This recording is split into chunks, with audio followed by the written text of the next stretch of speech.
آخر کار کبیر اپنی جان پہ کھیل کے ریا کی عزت بچا لیتا ہے، جس کے بعد ریا کو کبیر کی محبت پہ یقین آ جائے گا۔ اب فراز چونکہ خود ریا کے سامنے بتا دیتا ہے کہ کبیر سچ کہہ رہا تھا، میں صرف کبیر سے بدلہ لینے کے لیے تمہاری عزت اور زندگی خراب کرنا چاہتا تھا، تو ریا حیرت سے فراز کی طرف دیکھے گی اور پھر شرمندگی سے کبیر کی طرف دیکھے گی۔ اسے تو سمجھ ہی نہیں آتا کہ میں اب کبیر سے کیا کہوں کہ اسی دوران فراز کا دوست جب ریا پہ گولی چلانے لگتا ہے تو کبیر سامنے آ کے ریا کو بچا لیتا ہے۔ اب کبیر کو زمین بوس اور خون میں لت پت دیکھ کے تو ریا کے ہاتھ پاؤں چھوٹ جاتے ہیں کہ وہ کیا کرے، جبکہ فراز اور اس کے دوست تو وہاں سے بھاگ نکلتے ہیں۔ فراز تو یہی سمجھتا ہے کہ کبیر مر چکا ہے۔ اسی دوران میں سکندر خان اور مبین پولیس کے ذریعے کبیر اور ریا کا موبائل ٹریس کرتے ہوئے فائنلی اس جگہ پہنچ جاتے ہیں، اور جب دونوں کبیر کو زمین پہ خون میں لت پت دیکھتے ہیں تو فوراً آگے بڑھتے ہیں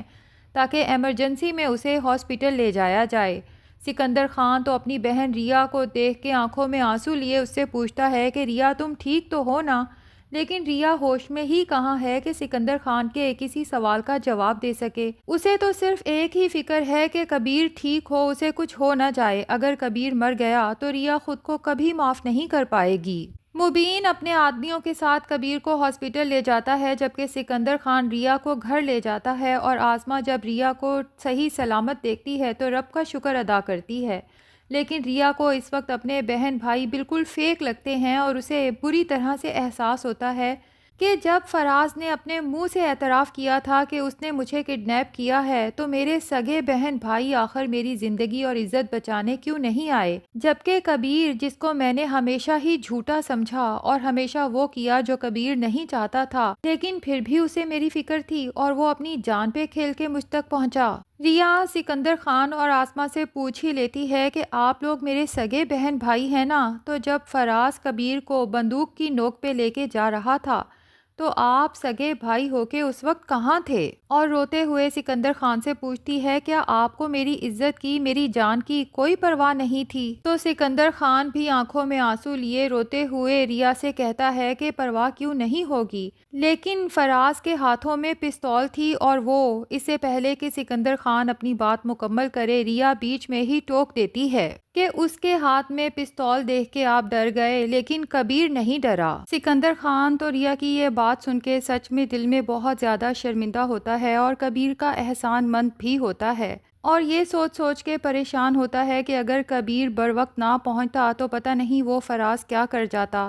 ہم نے بھی تو کبیر کی ضد میں فراز کے ساتھ ریا کی شادی کرنے کا فیصلہ کر لیا، جبکہ کبیر چیخ چیخ کے ہمیں بتانے کی کوشش کرتا رہا کہ آپ ریا کی کہیں بھی کسی بھی اچھے لڑکے سے شادی کر دیں، میں کچھ نہیں کہوں گا، میں اپنی ریا سے محبت کرتا ہوں، اسے خوش دیکھنا چاہتا ہوں، لیکن پلیز اس فراز کے ساتھ شادی نہ کریں۔ لیکن آسمہ جب دیکھتی ہے کہ ریا اور سکندر خان کے دل میں کبیر کے لیے نرم گوشہ پیدا ہو رہا ہے تو اسے فکر لاحق ہو جاتی ہے،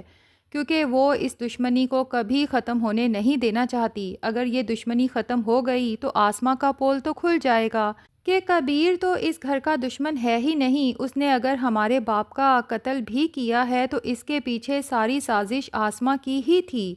آسمہ نے کبیر کی ماں پہ جھوٹا الزام لگایا، خود ہی اپنے بچے کو ختم کرنے کے بعد سارا الزام مہبینہ پہ لگا دیا، کیونکہ آسمہ وہ بچہ چاہتی ہی نہیں تھی۔ اگر وہ مبین کے بچے کو پیدا کر دیتی تو وہ بچہ آسمہ کے پاؤں کی بیڑیاں بن جاتا اور وہ کبھی مبین کو چھوڑ نہ پاتی۔ اس طرح مہبینہ پہ الزام لگانے کی وجہ سے مبین کو چھوڑنا آسان ہو گیا، اور یہ سب آسمہ نے صرف اور صرف واجد کی محبت حاصل کرنے کے لیے کیا۔ اگر آسمہ کا راز کھلتا ہے تو سکندر خان آسمہ کو کسی صورت واجد سے نکاح کرنے نہیں دے گا، جبکہ آسمہ اب واجد سے مزید دوری برداشت نہیں کر سکتی۔ دوسری طرف مہبینہ کو جب پتہ چلتا ہے کہ کبیر کو گولی لگی ہے تو وہ تو پریشانی کے عالم میں ہاسپٹل پہنچتی ہے اور اللہ سے رو رو کے دعا کرتی ہے کہ اس کے کبیر کو کچھ نہ ہو۔ اسی دن کے ڈر سے تو اس نے کبیر کو اتنے سال خود سے دور رکھا، کیونکہ اسے پتہ تھا کہ اس علاقے میں کبیر کے کئی دشمن ہیں اور کوئی بھی کبیر کو نقصان پہنچا سکتا ہے۔ لیکن مہبینہ کی دعائیں رنگ لے آتی ہیں اور کبیر کو فائنلی ہوش آنا شروع ہو جاتا ہے۔ اب جب مہبینہ کو ڈاکٹر بتاتے ہیں کہ آپ کا بیٹا ہوش میں آ رہا ہے تو وہ فوراً کبیر کے کمرے میں پہنچتی ہے اور کبیر ہے جسے ہوش میں آتے ہی سب سے پہلی فکر یہ ہوتی ہے کہ ریا کہاں ہے اور کس حال میں ہے۔ تبھی مہبینہ، مبین اور سب لوگوں کی موجودگی میں ہوش میں آتے ساتھ ہی سب سے پہلے یہی پوچھتا ہے کہ جب مجھے گولی لگی ریا میرے ساتھ تھی، ریا ٹھیک تو ہے نا، اسے تو کچھ نہیں ہوا؟ لیکن مہبینہ کو تو ریا کا نام سنتے ہی اس لڑکی سے شدید نفرت محسوس ہوتی ہے اور اب وہ ریا کو ہر صورت اپنے بیٹے سے دور رکھنا چاہتی ہے۔ دوسری طرف ریا کبیر کے لیے تڑپ رہی ہے اور اسے ایک نظر دیکھنا چاہتی ہے، لیکن اسے پتا ہے کہ آسماء اسے کبھی ہاسپٹل جانے نہیں دے گی۔ تبھی وہ کشف کو بلاتی ہے اور اسے کہتی ہے کہ کیا تم ایک دفعہ کبیر کو جا کے خود دیکھ سکتی ہو، وہ اب کیسا ہے، ٹھیک تو ہے نا؟ کشف کو تو خود بھی کبیر کی بہت فکر ہوتی ہے۔ تبھی وہ ہاسپٹل جاتی ہے اور سب سے نظریں بچا کے، جبکہ کبیر کے کمرے میں کوئی بھی نہیں ہوتا، تو کبیر کے پاس جاتی ہے، اس کا حال چال پوچھتی ہے اور کبیر کو بتاتی ہے کہ ریا کا دل تمہاری طرف سے صاف ہو چکا ہے، بلکہ وہ تو تمہارے لیے بہت پریشان ہے، بہت روئی ہے اور رو رو کے اللہ سے تمہاری زندگی کی دعائیں کر رہی ہے، تمہاری بہت احسان مند ہے، تمہاری ہمت کی داد دیتی ہے کہ اگر تم بر وقت نہ پہنچتے تو پتہ نہیں ریا کے ساتھ کیا ہوتا۔ کبیر کشف سے کہتا ہے کہ اگر ریا نے میری ہمت کی داد دینی ہے تو اسے کہو وہ میرے سامنے آئے، ورنہ میں بھی سمجھ لوں گا کہ ریا ایک احسان فراموش لڑکی ہے۔ کشف یہی بات جا کے ریا کو بتاتی ہے تو ریا آسماء کی منت کرتی ہے کہ بس ایک دفعہ مجھے کبیر کو دیکھنے دیں، پھر میں کبھی آپ سے ایسی کوئی خواہش نہیں کروں گی، آخر اس نے میری جان، میری عزت بچائی ہے، تو ایک دفعہ جا کے اس کا شکریہ بولنا تو بنتا ہے۔ دوسری طرف سکندر خان اور مبین پولیس اسٹیشن کے لیے نکلتے ہیں تاکہ فراز کے خلاف FIR درج کروائی جا سکے، تو آسماء واجد کو کال کر کے کہتی ہے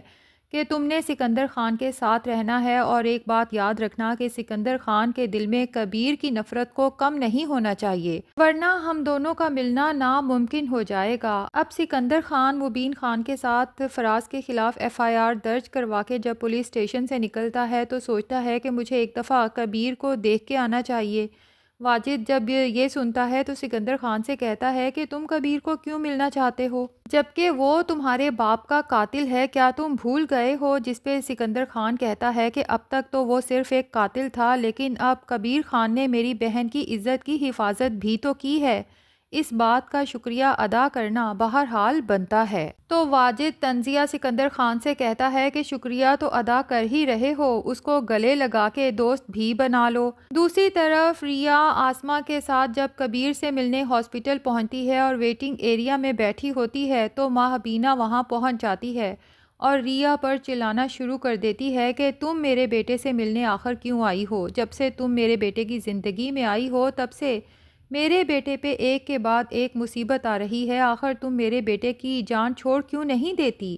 آسماء تو مہبینہ کی اس بات پہ بہت خوش ہوتی ہے، اس کے دل کو تو سکون مل جاتا ہے کیونکہ اسے پتا ہے کہ جب تک ریا کی اس طرف سے انسلٹ ہوتی رہے گی، ریا خود ہی کبیر اور اس کے خاندان سے دور رہے گی اور ان دونوں خاندانوں کے درمیان جو غلط فہمیاں ہیں وہ کبھی ختم ہو ہی نہیں سکیں گی۔ اب مہبینہ سے انسلٹ کروانے کے بعد ریا تو باہر سے ہی واپس لوٹ جاتی ہے، جبکہ کبیر جو اندر ہاسپٹل میں ریا کے انتظار میں ہے، اسے تو نہیں پتا نا کہ اس کی ماں نے ریا کی انسلٹ کی ہے۔ وہ دل ہی دل میں یہ سوچتا رہتا ہے کہ ریا کس قدر احسان فراموش ہے، اگر اسے مجھ سے محبت نہیں کم سے کم ہمدردی تو ہونی چاہیے تھی اور ایک دفعہ تو مجھ سے ملنے آنا چاہیے تھا۔ جبکہ دوسری طرف سکندر خان کبیر خان کے پاس جاتا ہے، اس کا شکریہ ادا کرتا ہے اور اسے کہتا ہے کہ یہ احسان میں ساری زندگی یاد رکھوں گا اور جب بھی موقع ملا اس کا بدلہ چکانے کی پوری کوشش کروں گا۔ لیکن دوسری طرف آسماء اور واجد پلان بنا چکے ہیں جس کے تحت واجد کبیر پہ جان لیوا حملہ کرے گا، جبکہ اسے شو یہی کروایا جائے گا کہ یہ حملہ کروانے والا کوئی اور نہیں بلکہ سکندر خان ہے۔ اب کبیر بے ہوشی کی حالت میں جب لیٹا ہوگا تو واجد اپنا منہ ڈھانپ کے اس کے پاس پہنچے گا، لیکن جیسے ہی اس پہ وار کرنے لگے گا تو کبیر کی یکدم آنکھ کھلے گی اور وہ اس کا بازو وہیں پکڑ لے گا۔ تو ناظرین، پاسبل ہے کہ کبیر جیسا کہ ایک ذہین انسان ہے، وہ واجد کو پہچان لے، اگرچہ اس کا منہ ڈھکا ہوا ہے۔ لیکن یہاں پر حیرت کی بات یہ ہے کہ آج کل تو چھوٹے چھوٹے کھوکھوں پہ بھی سی سی ٹی وی فوٹیجز کیمرے لگے ہوئے ہیں، تو اتنے بڑے ہاسپٹل میں نہ تو کوئی سی سی ٹی وی فوٹیج ہے اور نہ ہی کوئی سیکیورٹی گارڈ ہے کہ ایک آدمی منہ ڈھانپ کے عجیب سے حلیے میں ہاسپٹل کے اندر داخل ہوتا ہے، جس کے ہاتھ میں چاقو بھی ہے، لیکن نہ تو کوئی اس پہ شک کرتا ہے اور نہ ہی روکتا ہے اور نہ ہی اسے پکڑتا ہے اور سوال جواب کرتا ہے۔